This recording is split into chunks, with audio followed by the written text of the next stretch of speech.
para todo mundo, espero que todo mundo esteja bem. Vamos começar de onde a gente retomou?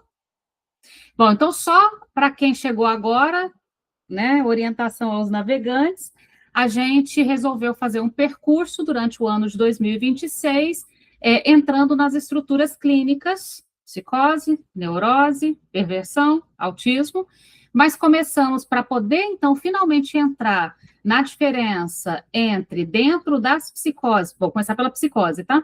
Dentro das psicoses, para a gente poder entrar na esquizofrenia, paranoia, melancolia, mania, a gente está retomando o percurso que o Freud fez para finalmente entrar nessa diferença. Qual que é o nosso objetivo aqui? A gente está tentando rigorosamente trabalhar mais com Freud e Lacan do que com comentadores. Lembra disso? Porque, de modo geral, o que a gente mais tem visto são pessoas abandonando o querido Freud, nem lendo o coitado Lacan, né? E indo direto muito para os comentadores, e a gente não pode fazer isso de modo algum.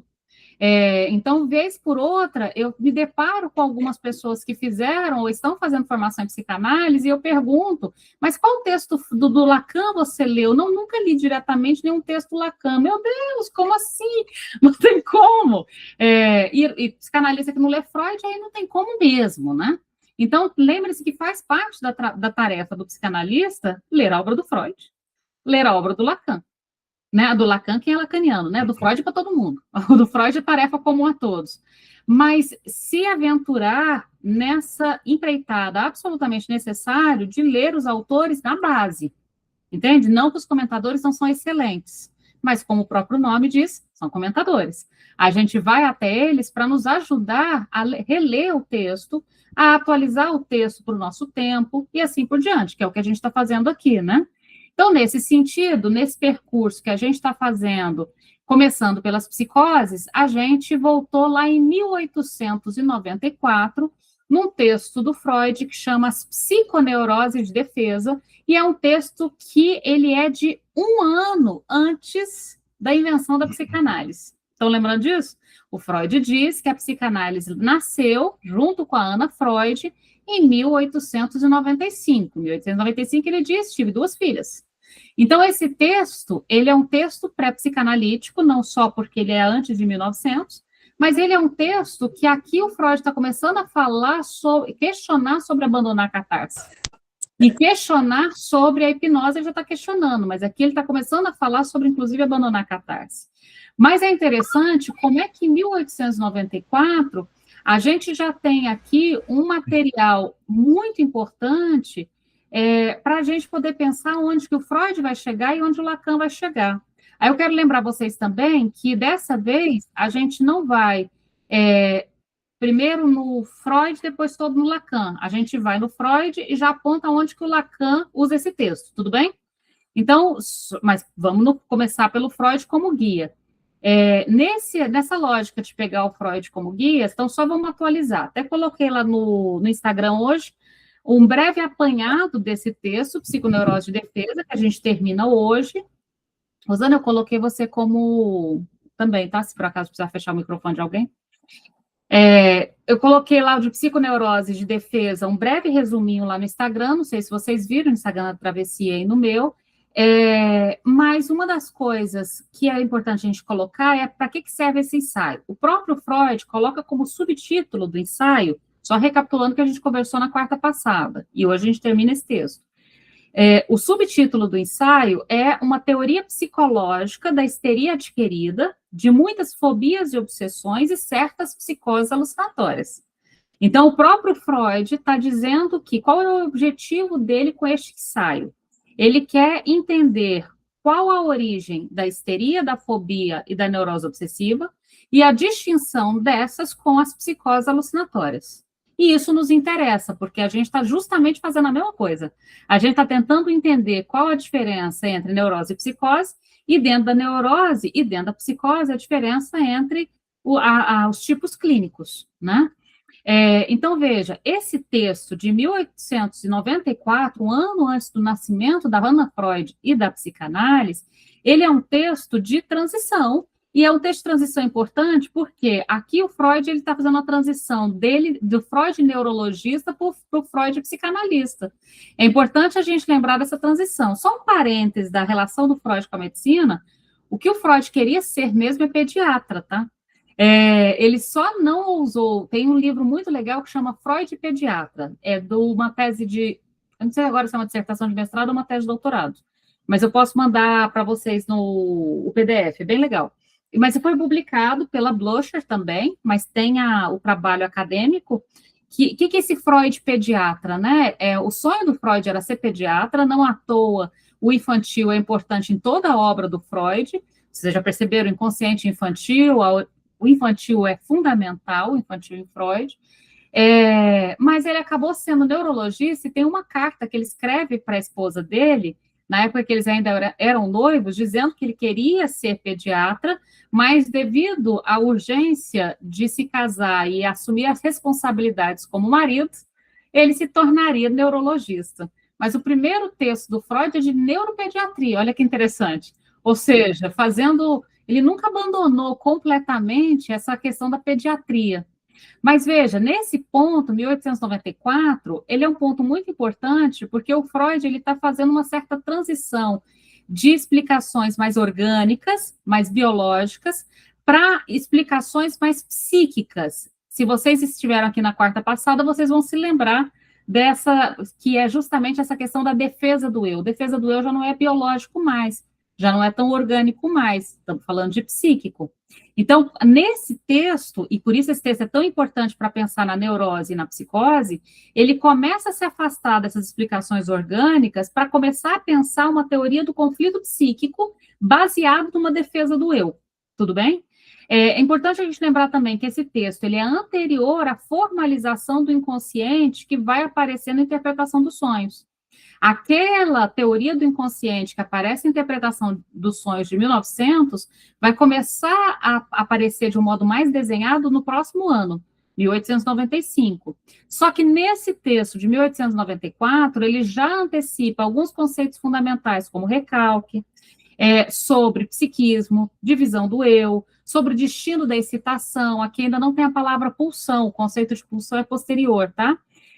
E já aparece aqui também uma necessidade, uma preocupação de distinguir a neurose e a psicose. Então, é interessante a gente pensar em que ponto que ele está. Então, qual que é a grande importância também desse texto, quando a gente for fazer a ponte com Lacan, no seminário 3, que aparece também no seminário 6, esse texto, tá? Mas no 3 é onde mais aparece. A importância desse texto tem a ver com Freud estabelecer pela primeira vez 1895, uma sistemática, né, um certo funcionamento de que é possível localizar a diferença fundamental entre neurose e psicose. E essa diferença estaria fundada no mecanismo defensivo. Todo mundo já entendeu do que eu estou falando. Quais são os mecanismos de defesa que fundam a neurose, a psicose, que a gente vai aprender lá na frente? Recalque para a neurose, fora-oclusão, ou defesa radical, porque fora-oclusão é um termo lacaniano, tá? Defesa radical para a psicose, depois desmentido para a perversão, lembram disso? Então, o que o Freud inaugura aqui para a gente que é tão importante? É a primeira vez que ele introduz a ideia de que a grande diferença entre a neurose e a psicose é o mecanismo defensivo. É o mecanismo defensivo do eu. Aqui, então, ele introduz a ideia de que na psicose, a defesa, então, não opera por recalque, e na neurose opera por recalque, e aqui a defesa opera por uma rejeição mais profunda, mas ele ainda não tinha dado a palavra, que é Verfärfung, aquela palavra em alemão que vai aparecer só em 1911, só lá no texto do Schreber. Mas aqui ele já fala de uma rejeição mais profunda, que depois ele finalmente vai localizar num termo, que o Lacan vai traduzir como fora-oclusão, mas que ao pé da letra seria rejeição radical, tá? Que é Verfärfung. Então, aqui ele traz a ideia, não o conceito, mas ele traz a ideia pela primeira vez, tudo bem? Então, esse texto, Psiconeurose de Defesa, um outro ponto também importantíssimo, ele inaugura a escuta. Esse é o texto que inaugura uma clínica centrada na escuta.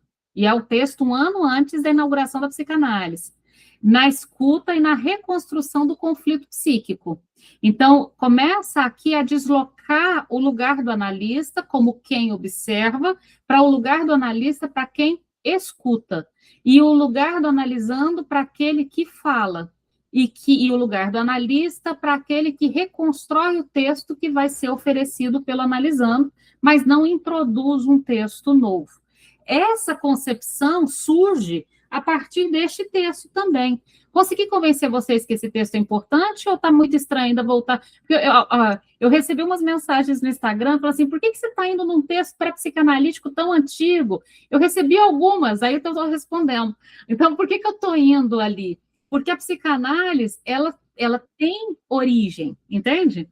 E ela não surgiu do nada e de repente. Ela se organiza a partir de um material que o Freud foi trabalhando 10 anos antes de finalmente escrever a interpretação dos sonhos. Quando a gente fala que a interpretação dos sonhos funda a psicanálise, fica parecendo que veio de outro planeta, né? Que de repente brotou, bluff. Não, são 10 anos de trabalho do Freud para chegar na interpretação dos sonhos. Então, é interessante a gente entender o que é esse percurso até ali. Bom, aí a gente vai fazer uma ponte daqui a pouquinho, que é, a gente encontra esse ensaio, Psiconeuroses de Defesa do Freud, no seminário 3 do Lacan, vou localizar depois aonde, no seminário 3, e no seminário 6 também, que é sobre o desejo. No seminário 3 é onde a gente mais localiza, né, obviamente. E esse texto, o Lacan considera como um dos textos mais importantes para organizar o início do que ele imagina que vai ser a teoria das psicoses e a clínica das psicoses, que o próprio Freud não praticou, mas o Lacan não só praticou, como foi a tese de doutorado dele, tudo bem? Então, quem mandou a gente voltar nesse texto foi o Lacan, né? Mas a gente volta primeiro com Freud, para depois apontar por que o Lacan mandou a gente voltar nesse texto. Então, abram lá o texto, por favor. Fizemos aqui esse breve apanhado, e vamos lá voltar para o texto do Freud. Então, vamos lá. Psiconeuroses de defesa. Deixa eu voltar aqui, transferir para cá. Então, olha só, Psiconeurose de Defesa, 1894, como a gente viu aqui, é um ensaio, né, de uma teoria psicológica sobre histeria, fobia, obsessão e certas psicoses alucinatórias. Nesse sentido, vamos voltar qual que é a tese principal do texto, só retomando para ninguém ficar perdido, e vamos avançar do ponto que a gente estava. O texto, ele tem uma tese principal, que é essa daqui. Até estava falando para vocês, fiquem atentos, o Freud trabalha muito com a ideia de estabelecer uma... Deixa eu fechar aqui um pouco de coisa para ver se ele abre. Ele não quer fechar, mas nem a pau. Então, deixa assim. O Freud, ele tem um hábito interessante, não em todos os textos, mas em grande parte dos textos, que os textos têm uma tese principal. Normalmente, essa tese principal tem a ver com uma limitação do texto anterior ou do ponto da clínica que ele está. Então, por exemplo, se vocês pegam, vamos pegar um percurso interessante, sexualidade feminina, se vocês fossem estudar, se vocês fossem estudar sexualidade feminina, tem um percurso para se fazer para esse estudo, por exemplo. O Freud, ele passa, quando ele chega num certo limite na clínica e no texto anterior, ele escreve um outro texto para responder o problema que ele encontrou no texto anterior. De tal modo que o próximo texto tem um tema principal, uma pergunta norteadora, e assim sucessivamente. Então, quando vocês forem ler Freud, tenta entender qual é a pergunta norteadora daquele texto. Vocês vão perceber que cada texto foi escrito para justificar ou para responder uma deficiência do texto anterior ou uma dificuldade que apareceu na clínica até então, tudo bem? Neste texto especificamente, eu apontei para vocês que o tema desse texto está justamente aqui, olha. Então, vamos só retomar esse parágrafo para não ficar confuso. Acerca do caminho que vai do esforço de vontade do paciente ao surgimento do sintoma neurótico, ou seja, o sintoma neurótico como aquilo que escapa à vontade do paciente. Aqui ele já traz uma ideia interessante que vai ser a base do inconsciente depois. O paciente quer ficar doente? Conscientemente, não. Ou seja, para além da vontade do paciente, a gente tem um sintoma neurótico, né? Formei uma opinião que pode ser expressa nas usuais abstrações psicológicas da seguinte forma, e aqui a gente tem a tese deste texto. A tarefa que o eu, em defesa, se coloca, qual que é a tarefa que o eu propõe para si? Fazer com que a representação intolerável nunca tenha acontecido. Essa tarefa é possível? Óbvio que não. Então, já que essa tarefa não é possível, já que essa tarefa do eu é impossível de ser realizada, uma vez lá, e essa tarefa não tem como apagar, porque o traço minêmico e o afeto não podem ser eliminados, isso já está igualzinho como vai estar lá na interpretação dos sonhos. Já que essa tarefa não é possível, o que dá para fazer? Bom, o que dá para fazer é o seguinte: o eu, então, cumpre de forma aproximada essa tarefa. Então, eu não consigo fazer como se não tivesse acontecido o evento traumático. Mas eu consigo fazer com que a representação forte apareça como fraca. Ou seja, o que o eu consegue fazer? Minimizar, diminuir o impacto do acontecimento traumático. Aí é só vocês lembrarem dos traumas da própria vida, os que vocês escutam na clínica, que vocês vão perceber. E como é que a gente sabe que ele ficou minimizado? Já viram, a gente estava falando sobre isso no encontro passado, que quando vai ter um vídeo de impacto na internet, eles colocam, cuidado, gatilho. Por que gatilho? Porque aquilo que a representação forte que ficou fraca, quando você joga a isca, o que acontece com ela? Ela volta de uma vez. E por que ela volta de uma vez? Porque o traço minêmico e o afeto não se apagaram, correto? Eles só ficaram enfraquecidos. Então, quando você joga alguma coisa que aponta para o trauma, ele volta de uma vez. Então, se você sofreu uma violência doméstica e te passa um vídeo de violência doméstica, é como se você revivesse a cena de novo. E assim sucessivamente. Tudo bem? Então, voltando à tese do texto, então, fazer dessa representação forte uma representação fraca é o máximo que o eu, muito impotente, dá conta de fazer. E como é que ele faz isso? Retirando o afeto. Ele faz uma separação, e isso daqui já está o prenúncio do texto do Inconsciente de 1915. Quando vocês forem ler o texto do Inconsciente de 1915, vocês vão ver que essa ideia já está lá. Essa ideia daqui já está lá, 20 anos depois, 21 anos depois. Que seria, então, essa retirar o afeto? Faz uma certa separação entre o pensamento e o afeto. O pensamento vai ser recalcado, o afeto mantém-se, dá um recalcado. Mas o pensamento relacionado ao acontecimento, ele é recalcado, o afeto não. Essa separação é o que permite que uma representação forte fique fraca.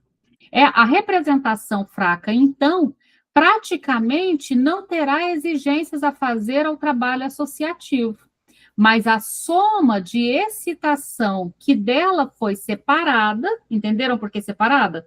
Você separa o pensamento do afeto, o pensamento é recalcado, o afeto segue ali à disposição. A soma de excitação, e a palavra excitação está aqui, aonde lá na frente vai aparecer o conceito de pulsão, que não existe ainda, tá? O conceito de pulsão ainda não foi inventado por Freud nessa altura. A soma de excitação, que dela foi separada, precisa de outra utilização. Então, até aqui, os mesmos... Então, entenderam a tese?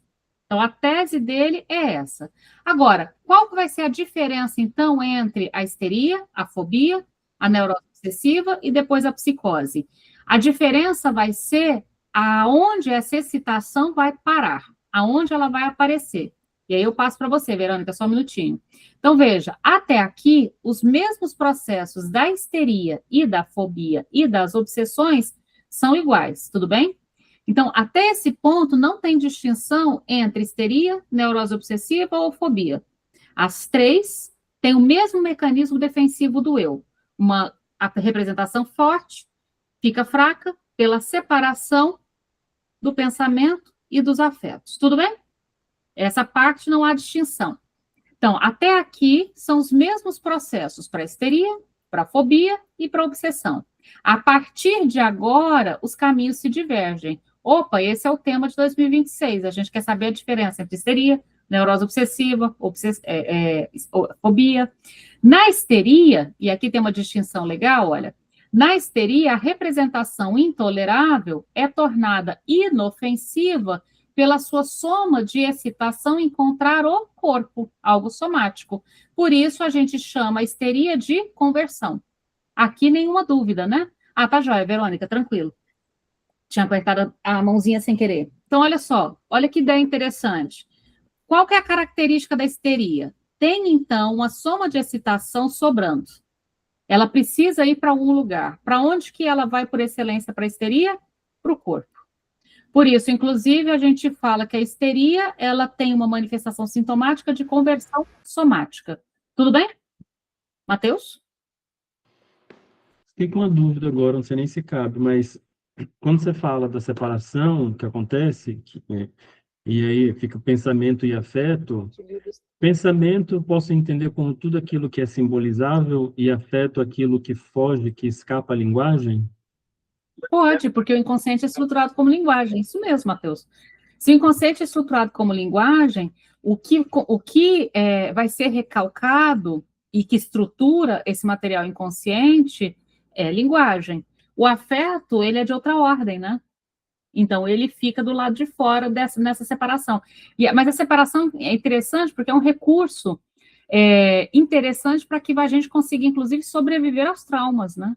Uhum. Sobreviver aos acontecimentos. Porque se eles ficam maciçamente afetando você, a gente não sobreviveria ao próximo evento ou ao próximo evento, a gente pararia em um só. Não que ninguém pare, a gente vai falar sobre isso lá na frente, inclusive, por exemplo, a melancolia, que é um interessante em relação a essa dificuldade. Então, veja, voltando para cá, aqui, então, a histeria, acho que nenhuma dúvida, né? A histeria talvez seja mais conhecida por todos vocês. Então, essa representação intolerável, ela se torna inofensiva porque o conteúdo que fica sobrando dela, essa soma de excitações que ficam sobrando dela, vão para o corpo. E vão para o corpo num formato que o sujeito nem reconhece a origem, entende? O que são as manifestações somáticas que vocês conhecem bem? As conversões histéricas, né? Pode ser dor de cabeça, pode ser uma gravidez psicológica, pode ser queda de cabelo, pode ser impotência sexual, pode ser, eu posso continuar a lista, mas vocês entenderam, né? Ou seja, são os acontecimentos do corpo que, no final das contas, você desconhece a origem, entende? Então, essa representação fica fraca porque ela se dissipa, né? Se dissipa, inclusive, nas manifestações do corpo. Avançando um pouquinho mais, e já passo para você, Mayan.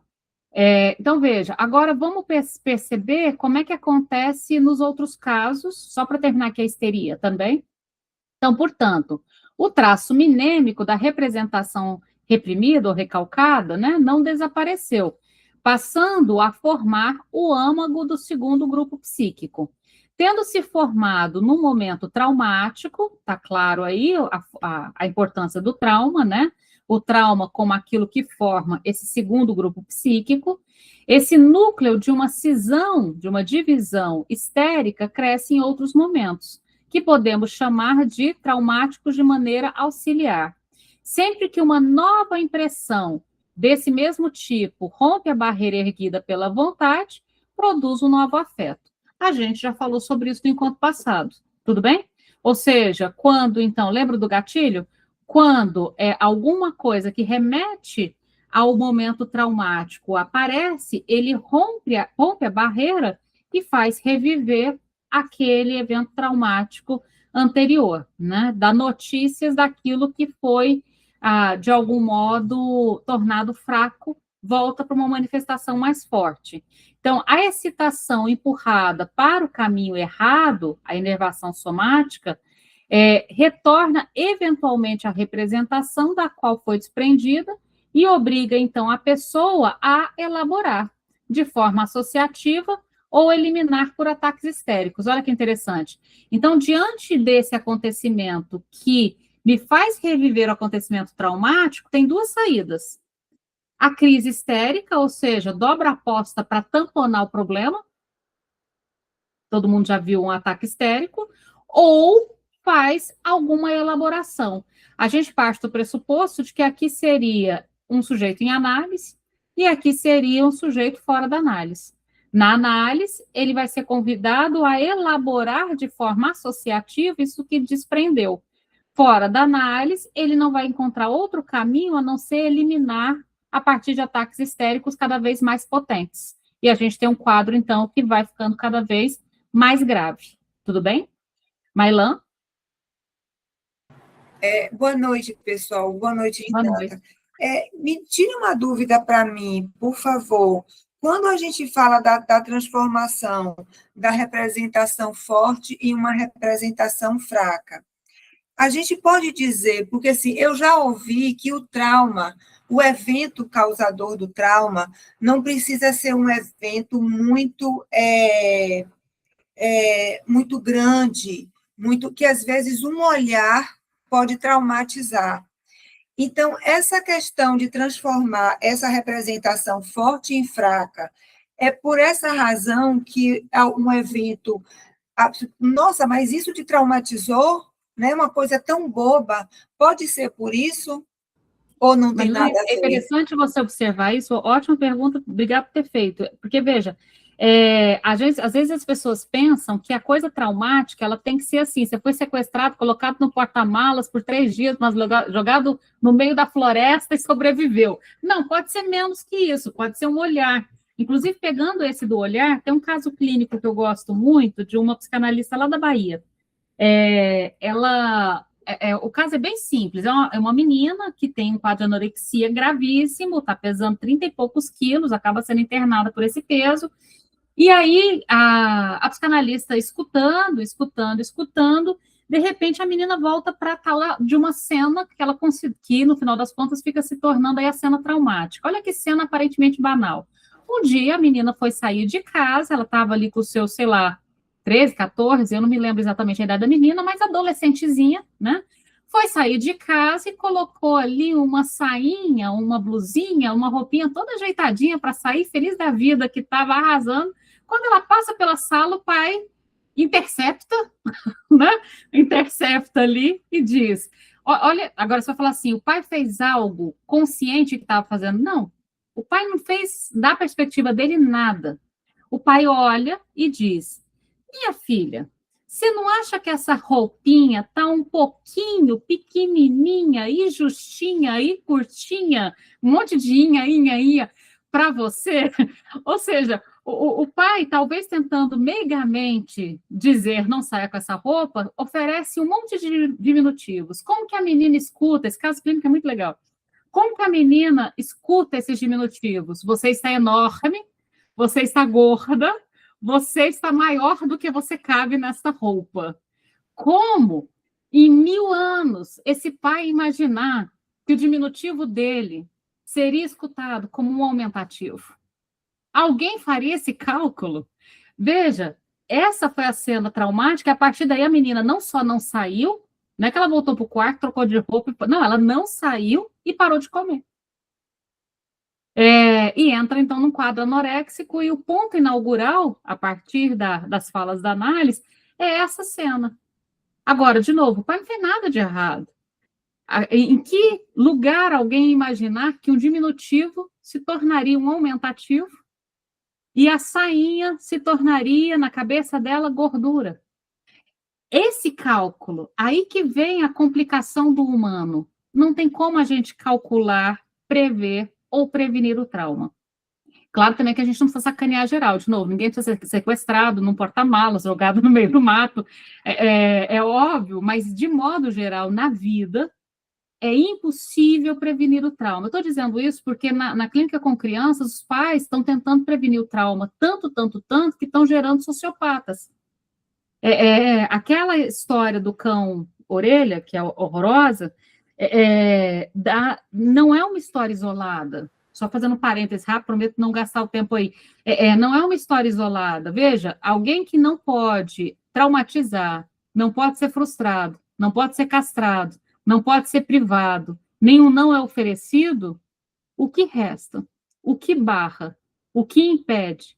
Então, é interessante o piloto Pedro também, Verônica, acho importante esse exemplo também. Então, é interessante a gente pensar que, primeiro, nós temos que, sim, ter privação, castração, frustração e trauma. O trauma, por si só, não é um problema. A questão é o que você vai fazer a partir dele.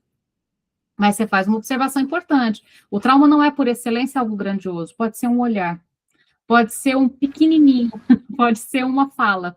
Entende? Agora, vou para a neurose obsessiva. Segundo, então, a gente terminou a histeria. Vamos, então, para a neurose obsessiva aqui. Na página 44 do PDF, ele vai falar agora, então, sobre neurose obsessiva. Então, lembrando, o ponto de partida da histeria, da neurose obsessiva e da fobia é o mesmo. O eu, que tenta fazer uma defesa, não é capaz de fazer a defesa toda, que é como se o acontecimento nem tivesse existido, mas consegue fazer alguma, que é a representação fraca, aparecer forte. Até esse ponto, estamos iguais. Agora, vamos tentar ver a distinção para a neurose obsessiva. Agora, indicarei a representação obsessiva. Igualmente demonstrável, graças às inequívocas manifestações dos pacientes, é o esforço de vontade, a tentativa de se defender, que a teoria enfatiza. E, pelo menos, numa série de casos, os próprios doentes comunicam que a fobia ou a obsessão apareceu apenas depois que o esforço da vontade havia alcançado o seu propósito. Então, veja, os próprios pacientes, à medida que vão falando, vão dando notícia. A obra completa do Freud está lá no Drive, tá? Quem perguntou? Só um parênteses que às vezes vocês se perdem. A obra completa do Freud, a obra completa do Lacan, tá tudo lá na descrição dos grupos, tá? Tá tudo lá. E ainda tem uma pastinha específica só das psicoses que a gente está estudando. Então, veja só, voltando lá. Um ponto importante, o Freud coloca que os próprios pacientes, à medida que vão falando sobre os seus sintomas, conseguem localizar a origem deles, ou uma suposta origem. Então, veja, os próprios pacientes, os próprios doentes, ele chama assim, comunicam que a fobia ou a obsessão apareceu após um certo acontecimento. Abre aspas. Uma vez me aconteceu algo desagradável, que eu forcei bastante para afastá-lo, não mais pensar naquilo. Enfim, consegui não pensar mais naquilo, mas aí veio essa outra coisa de desde então não me livrei. Bom isso, né? Com essas palavras, uma paciente me confirmou os pontos principais da teoria aqui desenvolvida. O que ele está dizendo aqui? Olha que interessante. Eu não queria pensar nisso, me veio aquela personagem da escolinha do professor Raimundo, né? Que toda vez que ela falava de sexo, falava, não posso pensar naquilo, né? Então, para não pensar naquilo, eu me esforcei tanto para não pensar naquilo, que aquilo sumiu, mas no lugar veio uma outra coisa que eu não me livrei mais. Por exemplo, lavar a mão 10.000 vezes por dia. Como verificar se a janela está fechada e não vai entrar ninguém. Sei lá. Ou seja, o que o Freud está dizendo? Olha a teoria dele.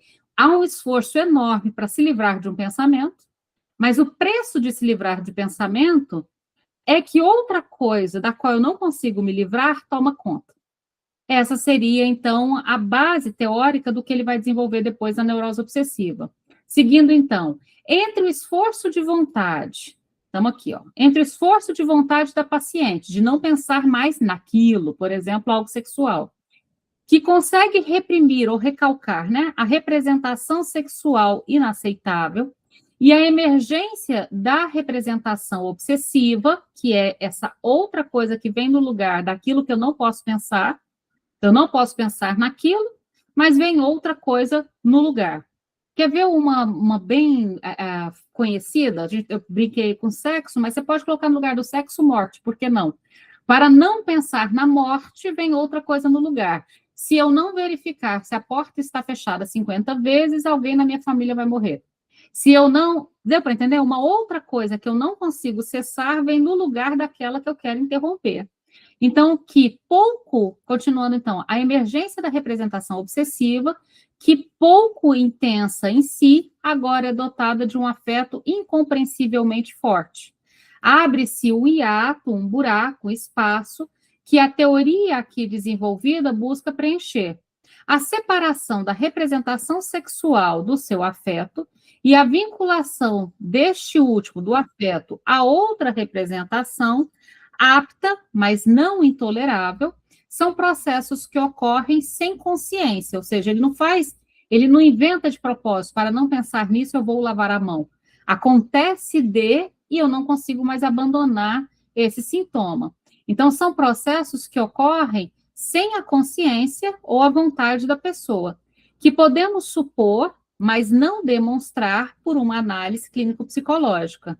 Talvez fosse mais correto dizer que não são processos de natureza psíquica, e sim processos físicos, cuja consequência psíquica, isso é bem legal, se apresenta como que expresso pela fórmula separação da representação do seu afeto e vinculação errada desse último, do afeto, tivesse realmente acontecido. Por que ele está colocando que talvez fosse mais interessante falar de processos físicos, cuja consequência psíquica se apresenta como se é expresso nessa fórmula? Veja, como eu estou brincando aqui de lavar a mão e verificar se a porta está fechada, são comportamentos, inclusive deram origem ao que lá na frente, na psiquiatria, foi chamado de transtorno obsessivo compulsivo, o TOC. Ou seja, para ser TOC, e eu estou lá na psiquiatria, não estou na psicanálise mais, para ser TOC, eu tenho que ter a obsessão, que é o pensamento, e o comportamento, que é algo físico, por exemplo, lavar a mão ou fechar a porta.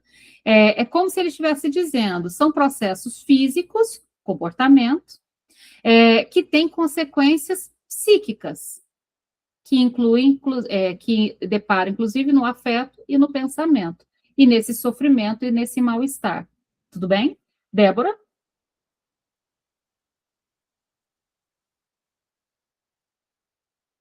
Débora, cadê tu? Acho que a Débora foi abrir o microfone e caiu sem querer. Então, desculpa. Conseguiu? Diga. Desculpa, Renata, não, tá tudo certo. Quer perguntar? Não. Não, estou aqui prestando atenção. Então, tá bom. Então, seguindo aí, veja, na neurose obsessiva, vocês entenderam a diferença da neurose obsessiva com a histeria até aqui? Então, se na histeria esse excesso, isso que o Freud vai chamar de, vamos voltar lá na palavra, né? Cadê a palavra exata que ele usa no lugar de pulsão ainda? Excitação. Se essa soma de excitação vai encontrar lugar no corpo, aqui na neurose obsessiva, essa soma de excitação vai encontrar lugar numa manifestação física, por exemplo, um comportamento. Tudo bem até aí? Então, seguindo um pouquinho mais, vou voltar lá para o texto. Mesma página 45. Do PDF, tá? Diga. Ele explica por que os caminhos são diferentes? Ele vai falar um pouquinho mais para frente por que os caminhos são diferentes, mas é interessante nesse ponto ainda, Ângela, embora ele já tenha notícias de histerias masculinas, aqui ele ainda faz uma distinção em relação a gênero. Agora, essa distinção de gênero, deixa eu até fechar aqui, esse assunto ele é muito interessante.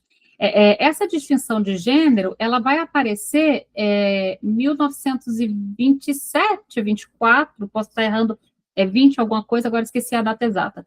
Tem um texto que chama Algumas Consequências Psíquicas da Distinção Anatômica entre os Sexos, da década de 20.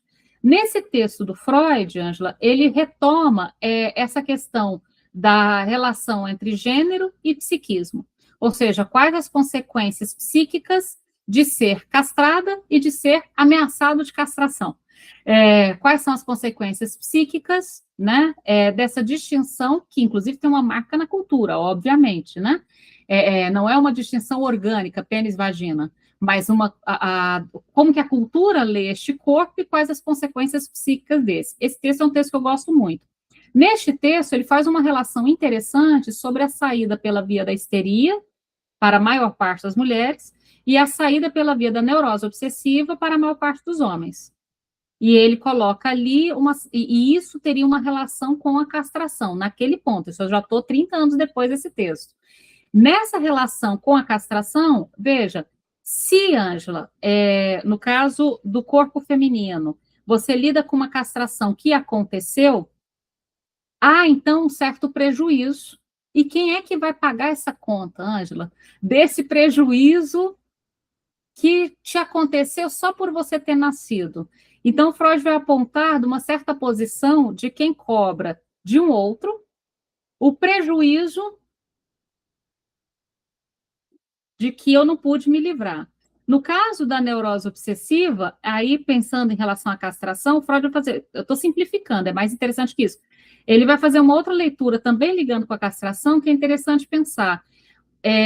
Na lógica, o menino, para não ser castrado, ele abandona a masturbação. Mas, de algum modo, ele pode protelar, ele pode jogar para frente, ele pode negociar, ele pode, inclusive ele faz isso, né? Não, é pequenininho, vai crescer, é porque fez alguma coisa errada, por isso que tiraram. Ele vai negociando ali para não sofrer prejuízo, até que, por fim, para não vir a ser castrado, ele abre mão de alguma coisa. Mas veja, ele abre mão de alguma coisa para evitar o prejuízo. De quem que ele vai cobrar a conta? Dele mesmo.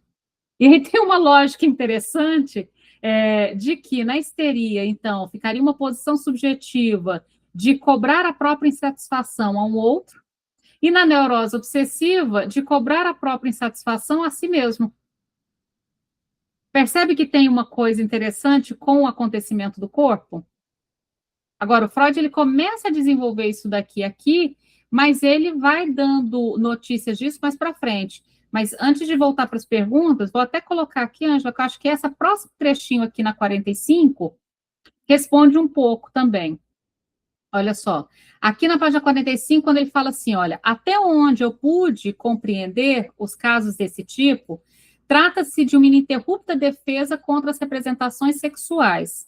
Perceba, por isso que eu fui no exemplo do corpo, né? Da diferença, até porque o Freud ele vai fazer todo o desenvolvimento da teoria a partir do desenvolvimento psicossexual, ou seja, as consequências psíquicas do corpo, né? O Freud tem uma teoria do desenvolvimento psicossexual, todo mundo se lembra disso, né? Então, veja, o que o Freud está dizendo, essa defesa do eu é, sobretudo, uma defesa contra representações sexuais que chegam continuamente, né? Que insistem, porque o corpo está aí, né, gente? Assim, até onde eu saiba, não existe neurose sem corpo, tá? Então, o corpo, ele está cobrando a conta o tempo todo. Então, as representações sexuais, as representações do corpo chegam continuamente. Ou seja, há um trabalho que ainda não terminou, e não termina nunca. É frequente os pacientes esconderem as suas representações obsessivas. Deixa eu desligar o ar aqui, por favor.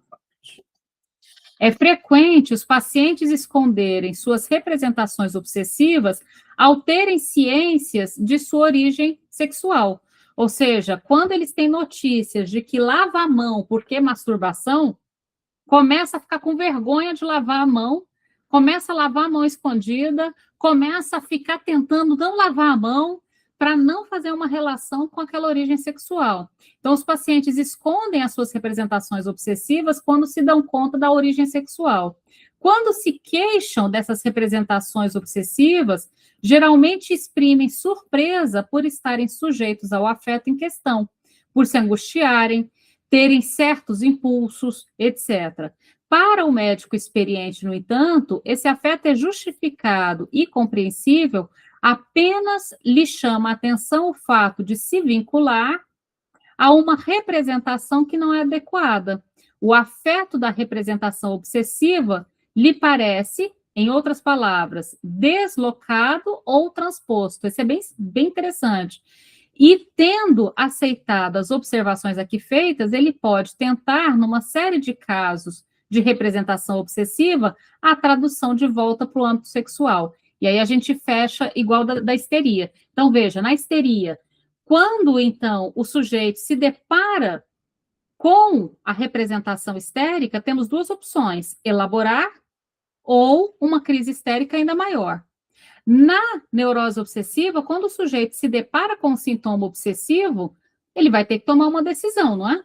Então, diante dele se deparar com isso que foi deslocado ou transposto, ou seja, que a representação obsessiva foi deslocada ou transposta, por exemplo, masturbação para lavar a mão, ou meu pai vai morrer com verificar a porta, ou vocês podem fazer a transposição que vocês quiserem, mas a neurose obsessiva, esse deslocamento, essa transposição, então, tendo aceitado, então, essas observações de que uma manifestação obsessiva tem uma origem, por exemplo, sexual, ou um acontecimento de morte, ele pode agora tentar fazer uma tradução de volta, por exemplo, para o âmbito sexual. Ele pode trabalhar na elaboração, na construção, na tradução da origem desse sintoma para poder fazer o sintoma cair. Afinal, o sintoma não cessa até que ele volte à sua tradução original. Essa é a tese do Freud aqui, em 1894. Tudo bem? Isabela? Eu estava pensando na questão, assim, que não tem uma pureza na estrutura, né? Os pacientes, às vezes, têm traços obsessivos, histéricos, né? Como que é isso? Isso me...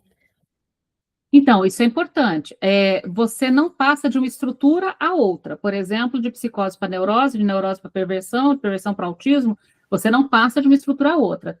Mas dentro da mesma estrutura, sim, elas não são puras. Tanto que você tem uma base comum para neurose obsessiva, histeria e fobia. Você viu que a gente falou que a defesa do eu é a mesma. O Freud, mais para frente, mais especificamente, em 1905, daqui 11 anos depois desse texto, ele vai fazer uma certa sequência de que toda a histeria, ela primeiro é uma fobia, depois uma histeria e, finalmente, a neurose obsessiva como uma subclasse da histeria. Então, não existe neurose obsessiva sem histeria. Não existe nenhum obsessivo ou nenhuma obsessiva que não seja também histérico. Entende? Assim como na base de tudo, e aí o Freud vai elaborar isso em 1905, nos 3 ensaios da teoria da sexualidade, está o pequeno perverso polimorfo. Então, a perversão também está ali como um dos pontos. Isso. Então, sim, você vai ter... Agora, lembrando, não é porque uma estrutura não passa para outra que eu não posso ter manifestações psicóticas no neurótico. Ele só não se tornou psicótico porque teve um surto psicótico, né? Mas ele pode ter uma crise, obviamente. Antes de passar para você, Janenildo, vou subir só mais um pouquinho aqui, mais um trechinho do texto. Lembrando que a gente termina ele hoje, falta só um pedacinho. Então, passamos pela histeria, passamos pela neurose obsessiva, agora o grande destaque é fazer a distinção da neurose com algumas psicoses alucinatórias. Esse é o último propósito do texto, correto? Então, o propósito do texto era localizar a distinção entre histeria e neurose obsessiva, fobia, eu pulei a fobia aqui de propósito, e a distinção agora dos dois com algumas psicoses alucinatórias. Então, vamos lá. Eu pulei aqui esse pedacinho, vou direto para cá na metade do parágrafo, tá? Estamos na página 50 do PDF. Então, fazer algo que decorria naturalmente do sonho feliz, né? Então, daqui, essa psicose incompreensível na época foi descoberta 10 anos depois, mediante uma análise hipnótica. Vocês perceberam historicamente que estamos aqui na hipnose ainda, né? Lembra que o Freud vai abandonar a hipnose e a catarse neste aninho aí, passando para o próximo, 1895. O fato para o qual quero chamar a atenção é que o conteúdo de semelhante psicose alucinatória consiste justamente no destaque dado à representação ameaçada pela causa precipitadora da doença. É justificado dizer, então, que o eu afastou a representação intolerável, parecido com o da neurose, não é? Só que mediante uma fuga para a psicose. Então, é uma defesa muito mais eficaz do que a defesa da neurose. Deve ser visto como expressão de uma elevada predisposição patológica e talvez possa ser descrito da seguinte forma. Agora vamos, então, para a equação do que seria para a psicose nesse ponto. E aí eu preciso depois que vocês guardem esses modelos de psicose de cada época para depois a gente ver a evolução deles, tá? Então, copia, cola aí no arquivo esse pedacinho que a gente vai ler agora, tá? O eu, depois eu fiz isso também, mas depois façam vocês também. O eu se livra da representação intolerável, mas essa está ligada inseparavelmente a um papel da realidade. E, ao fazer isso, o eu também se desprende, total ou parcialmente, da realidade. Esse último acontecimento é, ao meu ver, a condição em que as representações do indivíduo adquirem a vivacidade das alucinações. E assim, após a defesa bem-sucedida, ou seja, a psicose é uma defesa bem-sucedida, a neurose é uma defesa mal-sucedida. Perceberam? Sucesso é para a psicose. O neurótico fracassou na defesa. O eu fracassou na defesa. A defesa bem-sucedida leva, portanto, a um estado de confusão alucinatória, em que a defesa foi tão bem-sucedida que a realidade dá lugar à vivacidade alucinatória. Percebem? Então, o que é uma defesa bem-sucedida? Psicose. Qual a consequência de uma defesa bem-sucedida? Confusão alucinatória, alucinação. Então, voltem lá à tese, guardem essa tese para depois a gente comparar, inclusive, com o Schreber. Então, veja, o eu se livra da representação intolerável, mas essa está inseparavelmente, que palavra horrível, a um pedaço da realidade. Então, quando ele se separa, né, quando ele se livra, e aí vem o se livra. Lembra que na neurose ele não se livra? Aqui ele se livra. Quando ele se livra dessa representação que é insuportável, o que vai junto com isso que ele se livra da representação? Um pedaço da realidade. Eu só tenho como livrar do acontecimento se eu arrancar a realidade onde o acontecimento aconteceu, onde ele está lá colocado. Entende? Ao livrar desse pedaço da realidade, portanto, tem um despreendimento total ou parcial da realidade, e essa realidade, como não dá para viver com um buraco, ela é substituída, então, por uma alucinação. Para fechar esse pedacinho, passo para você, Andréia. Disponho de poucas análises dessas psicoses, mas penso que se trata de um tipo de adoecimento psíquico bastante utilizado, pois nenhum manicômio faltam exemplos. Olha o que ele está dizendo. Na minha clínica, ainda não me debrucei sobre isso, mas se vocês forem aos manicômios, vocês vão ver inúmeros exemplos, que devemos considerar análogos da mãe que, tendo adoecido com a perda de um filho, acalenta incessantemente um pedaço de madeira nos braços. Dolorida essa cena, né? Ou da noiva desprezada que, trajando o vestido de casamento há anos, espera pelo noivo. Talvez não seja supérfluo assinalar que podem estar reunidas na mesma pessoa as 3 espécies de defesa aqui descritas, e, portanto, as formas de doença a que leva essa defesa. O aparecimento simultâneo de fobia, histeria, com frequência observado na prática, é um dos fatores que dificulta a separação clara entre a histeria e as outras neuroses, mas que tornam necessária, e essa é a tarefa que a gente está fazendo com esse texto hoje, a separação de neuroses mistas. É certo que, frequentemente, a confusão alucinatória não é compatível com o prosseguimento da histeria, mas, nem em regra, com a neurose obsessiva.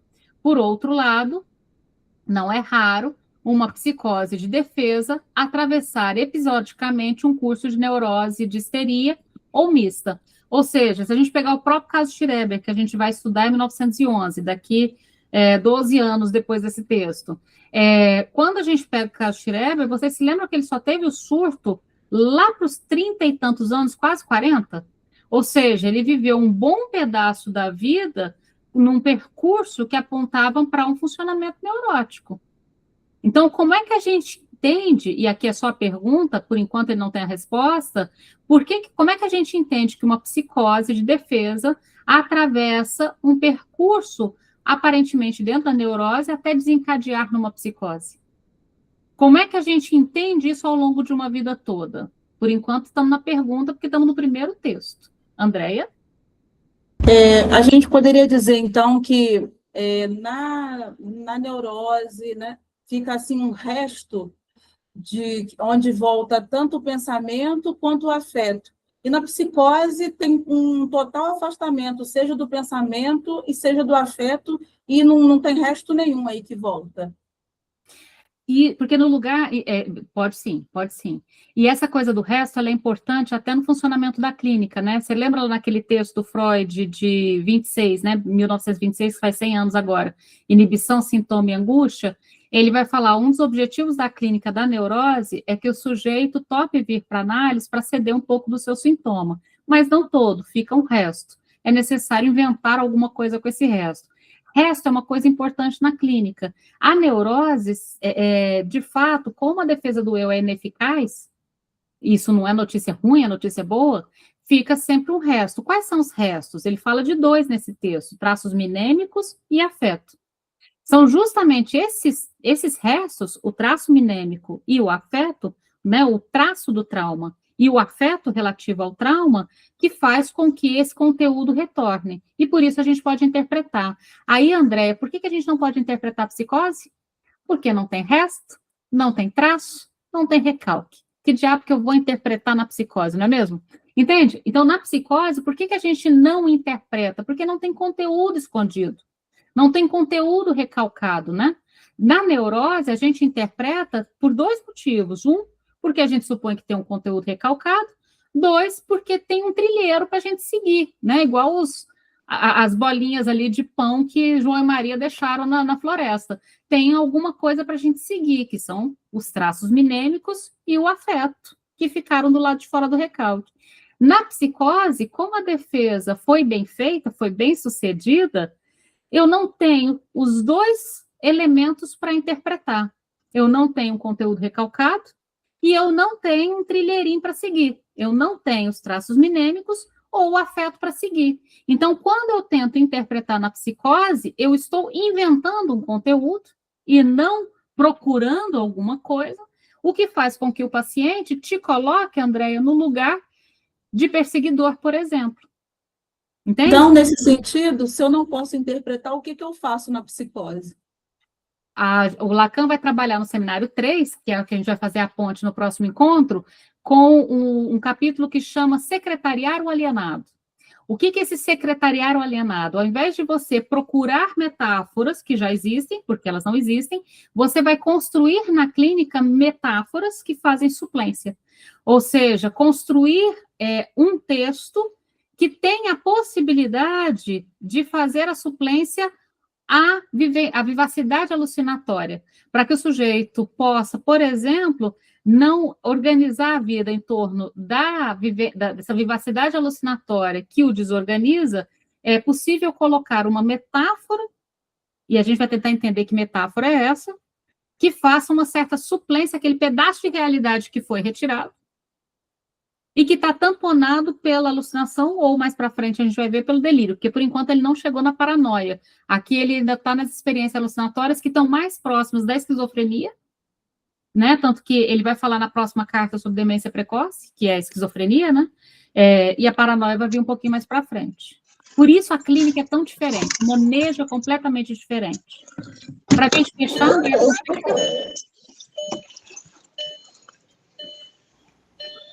Alô? Oi, André, tudo bem?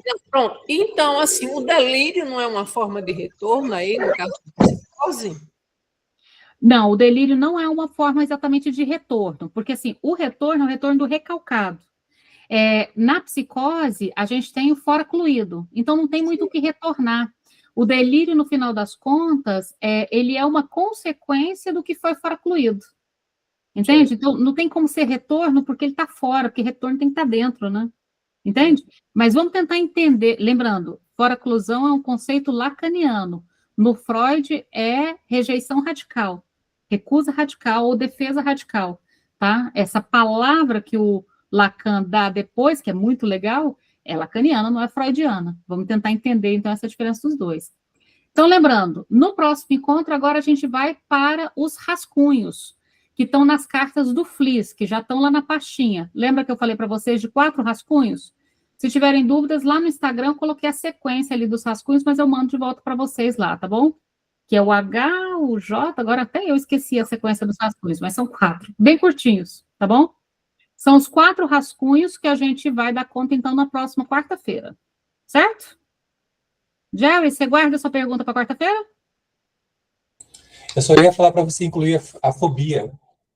Ah, tá, porque eu pulei a fobia aqui de propósito, tá? Aqui na neurose. Mas lembrando, a gente está fazendo o percurso da psicose e a gente vai fazer todo da neurose depois.